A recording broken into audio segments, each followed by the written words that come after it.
Hey, salut la gang, c'est JP pour l'école du jeu et aujourd'hui je suis particulièrement excité parce que j'ai l'immense privilège de vous proposer la présentation des règles de Kingdom Rush Elemental Uprising. Il ne s'agit pas d'une extension pour le jeu Kingdom Rush, il s'agit d'un jeu à part entière qui sera toutefois compatible avec le jeu de base. C'est un jeu qui se retrouvera sur la plateforme de financement GameFound. Je vous en reparle dans quelques instants.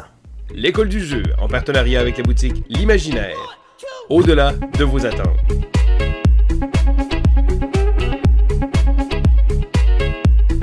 Avant de massacrer des hordes de gobelins dans Kingdom Rush Elemental Uprising, je vous invite à jeter un coup d'œil à la description de la vidéo. J'aurai placé le lien vers notre campagne Patreon. Il s'agit d'une plateforme où vous avez l'opportunité de nous soutenir financièrement pour nous encourager à continuer de produire du contenu de ce type. Alors si ça vous intéresse de nous donner un coup de pouce, eh bien sachez que vous pouvez le faire en participant à notre campagne Patreon.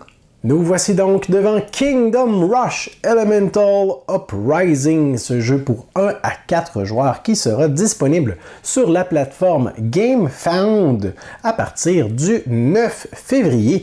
Vous pourrez consulter le lien dans la description si vous voulez faire un tour sur la page de la campagne. Et présentement, nous avons sous les yeux le prototype. Donc, vous devez savoir que tout ce que je pourrais vous montrer aujourd'hui est sujet à changement. Par contre, je crois que ça représente vraiment ce que les créateurs du jeu et l'équipe de Lucky Duck Games prévoient vous proposer. Kingdom Rush est un jeu coopératif. Tous les joueurs devront travailler ensemble. Les joueurs vont également incarner des héros aux pouvoirs très différents et leur objectif sera de résoudre la condition de victoire. Bien souvent, ça implique de repousser les vagues d'ennemis qui déferlent vers la forteresse de nos héros. Vous devez également savoir que Kingdom Rush vous propose une panoplie de scénarios bien différents où plusieurs choses peuvent changer, entre autres littéralement les ennemis que vous allez affronter. Il en existe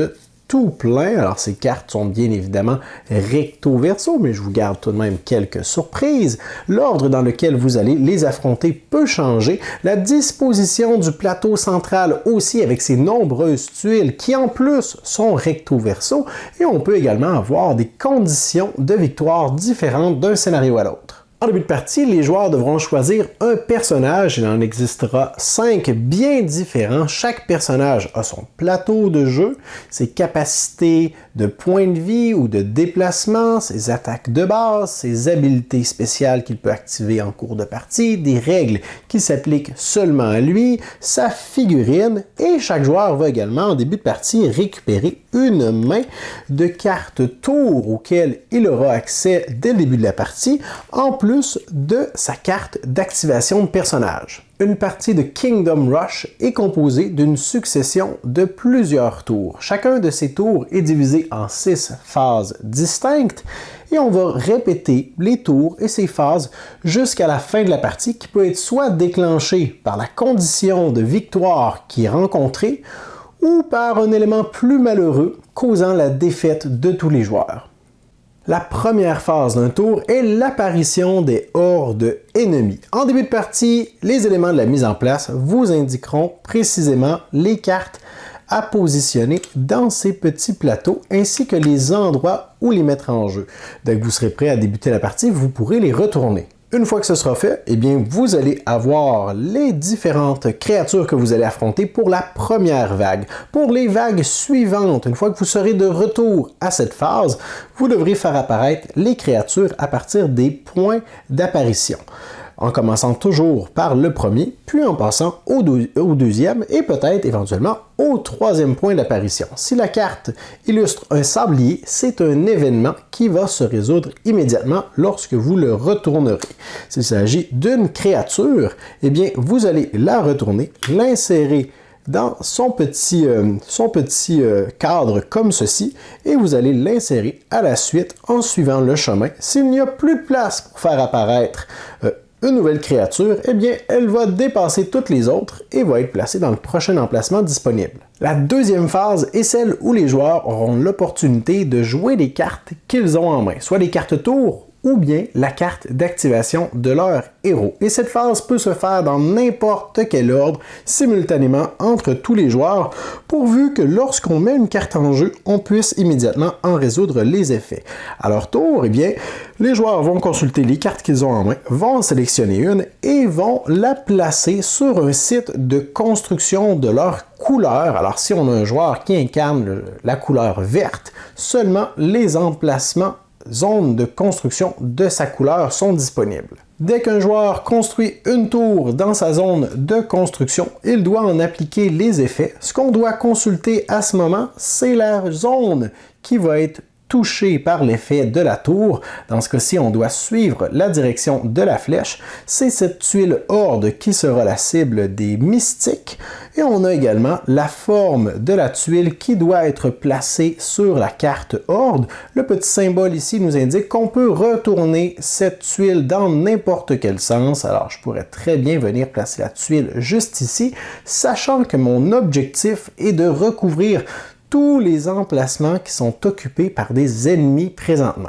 Lorsqu'une tour a été construite sur une zone de construction, impossible d'en ajouter une autre par-dessus, à l'exception des baraques de soldats. Alors, il est possible de construire une baraque de soldats sur la même tuile. À ce moment, on pourra résoudre les effets de celle-ci. On pourra, dans ce cas-ci, en suivant la flèche, placer un soldat sur un emplacement et on indique ici l'effet de lancer de couteau sur une tuile horde adjacente. Alors, on pourrait lancer notre couteau juste ici. De façon alternative, un joueur peut décider d'activer son personnage, il va donc jouer sa carte sur son plateau, va faire apparaître sa figurine en commençant par la tuile de la sortie si le personnage n'était pas déjà sur le plateau. On nous indique combien de mouvements on peut effectuer avec notre personnage sur des tuiles adjacentes. On peut passer à travers tous les types de terrains sans problème. Par contre, on ne peut pas terminer notre déplacement n'importe où.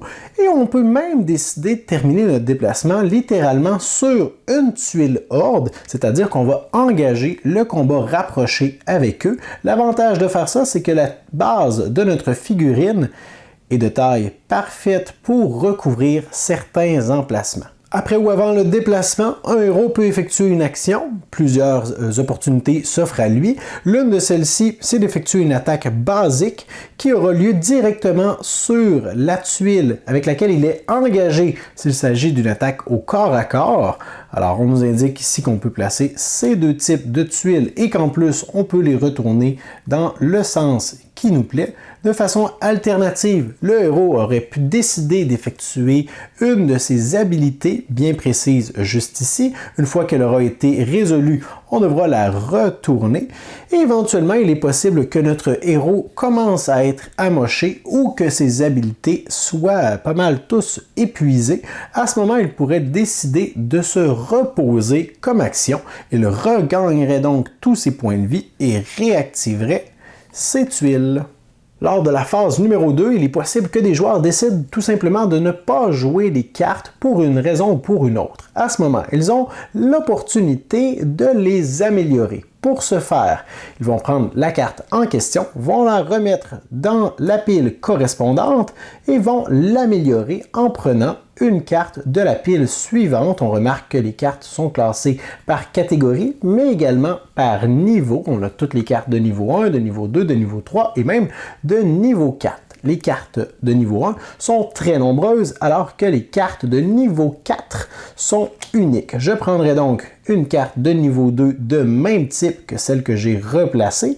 Et cette carte-ci, ce qui est spécial, c'est que le joueur ne la garde pas. Il devra la remettre à un autre joueur autour de la table qui aura seulement accès lors du prochain tour.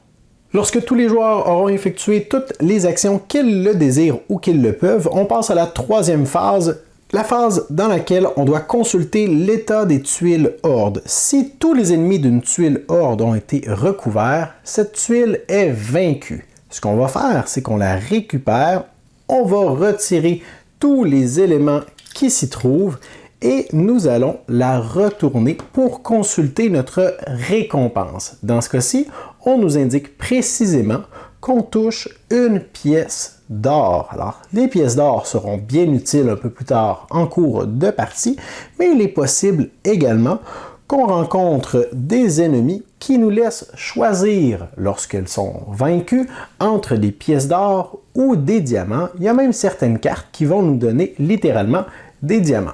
La quatrième phase est celle de progression des tuiles Horde. Alors, on commence par la tuile qui est la plus près de la sortie et cette tuile va progresser normalement d'un seul emplacement. Par contre, celle-ci est un peu spéciale. On remarque les loups ici qui ont l'icône de vitesse accélérée. Donc, cette tuile va progresser de 2 emplacements exceptionnellement.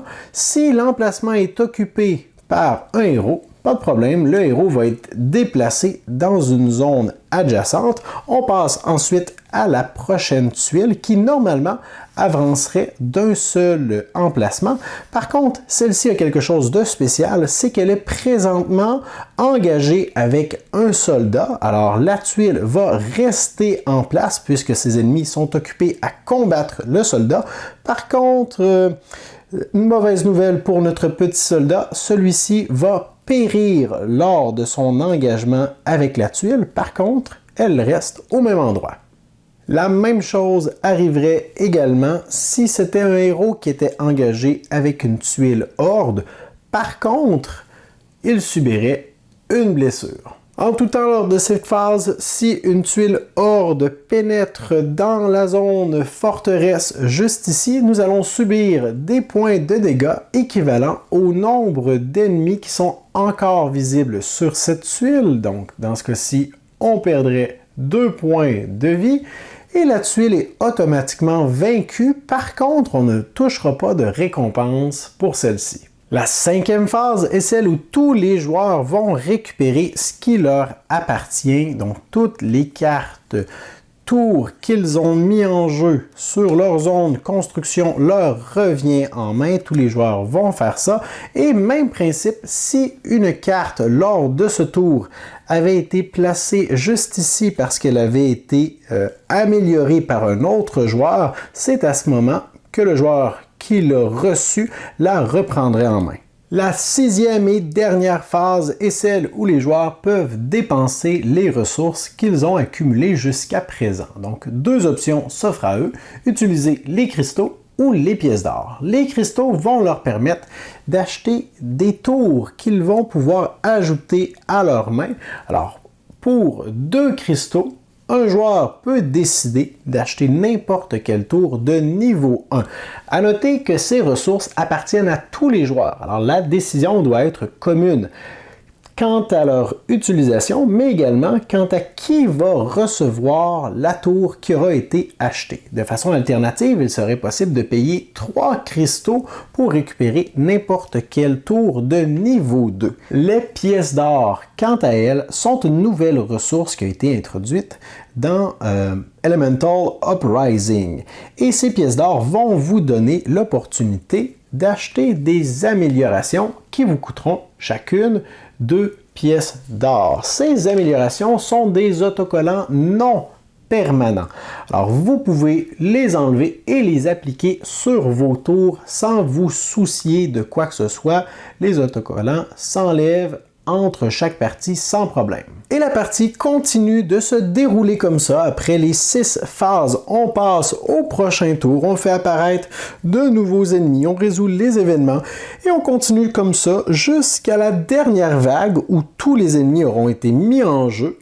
À ce moment, ces ennemis vont continuer de déferler en notre direction et on devra consulter notre carte scénario pour savoir dans quelles conditions il est possible de remporter la partie. En plus des pièces d'or et des autocollants, plusieurs éléments supplémentaires ont été ajoutés à Elemental Uprising pour bonifier l'expérience de Kingdom Rush Et la première chose dont je vous parle, ce sont les tours et leurs nouvelles habilités. Je prends seulement un exemple de chaque type pour vous laisser tout de même quelques surprises, en commençant par les tours archers juste ici, qui nous permettent bien évidemment de placer une pièce d'une disposition précise dans une direction indiquée par les flèches, mais de façon alternative.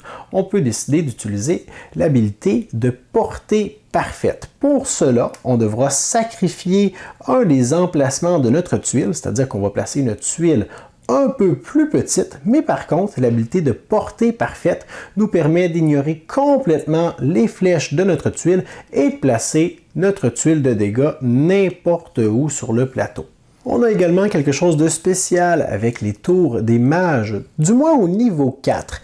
C'est qu'on nous donne une grande flexibilité certainement pour placer nos tuiles. On a également une tuile supplémentaire qu'on peut placer n'importe où, mais en plus de ça, nous avons un nouveau jeton qui nous permet d'annuler complètement les habiletés spéciales de la tuile où il se retrouve. Alors, imaginons qu'on a des ennemis qui sont invulnérables aux attaques au corps à corps. En plaçant ce jeton sur la tuile, eh bien, on vient d'annuler tous les effets bénéfiques pour les ennemis.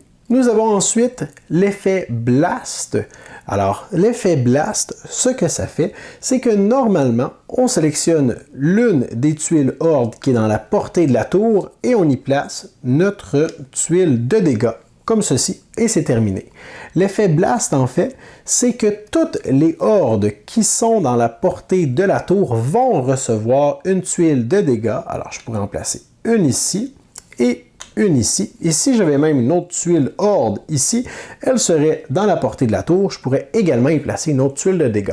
Nous avons finalement les baraques qui ont un nouvel effet. Comme d'habitude, on va pouvoir envoyer des soldats occuper des emplacements, mais maintenant, nos soldats vont être plus habiles dans le maniement des armes. Ils vont pouvoir lancer un poignard sur une horde adjacente à leur emplacement, alors ils pourraient lancer un poignard juste ici. On a également des tuiles qui ne peuvent pas recevoir d'amélioration. On en a qui peuvent recevoir des améliorations supplémentaires avec les autocollants.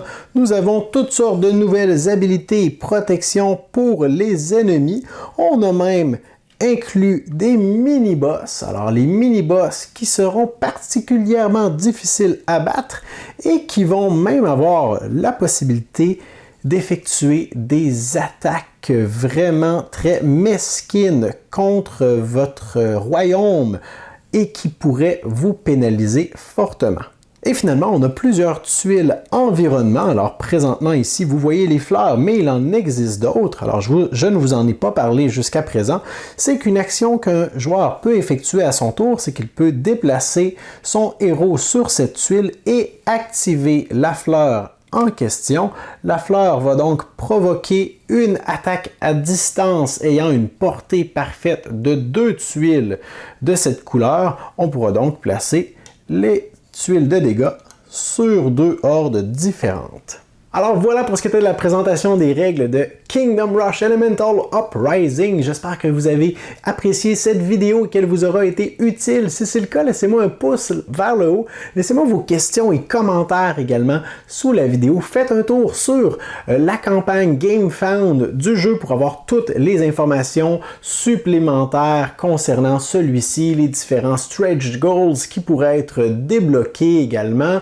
Et finalement, si vous désirez nous encourager, vous pouvez le faire en visitant notre campagne Patreon. Ça nous donne vraiment un petit coup de pouce de voir qu'il y a différentes personnes qui sont intéressées à nous soutenir de la sorte. Et moi, je vous dis un grand merci pour votre écoute. À la prochaine.